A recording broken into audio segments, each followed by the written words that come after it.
Affaire Kyungo Akumanza, le mardi dernier dans la province du Katanga, le procureur de cette juridiction a obtenu la levée des immunités parlementaires du député provincial Gabriel Kyungo Wakumanza, l'ancien président de l'Assemblée provinciale de l'ex-Katanga et nouveau doyen du G7, est accusé d'outrage au chef de l'État. Le G7 s'indigne qu'une telle décision soit prise au moment la classe politique est réunie au centre interdiocésain. Par ailleurs, le G7 se réserve le droit d'étirer les conséquences qui dérouleraient les ennuis judiciaires contre Gabriel Kyungu Wakumwaza. Un récit que vous propose Guigui Zawadi.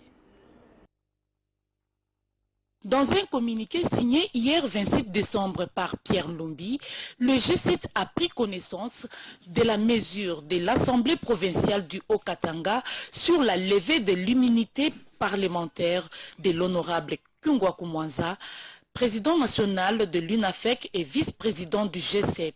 Cette plateforme politique s'est dit indignée par cette décision. Elle pense qu'à ces moments précis, les forces politiques et sociales se réunissent en négociation directe avec la majorité présidentielle sous la médiation de la Conférence épiscopale nationale du Congo pour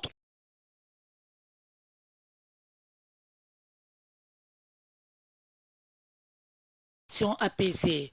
Le G7 exprime sa solidarité au président Gabriel Kyungu Wakumwaza et condamne cette mesure qui, selon lui, met en péril la réconciliation nationale, la cohésion nationale en cette période de tension politique. Par ailleurs, le G7 attire l'attention des autorités du pays sur les conséquences qu'une telle décision peut avoir dans la recherche d'une solution à la crise de légitimité créée à la suite au non-respect du processus électoral. Si les pouvoirs de Kinshasa continuent à maltraiter les opposants, le G7 se réserve le droit d'en tirer toutes les conséquences qui peuvent en résulter.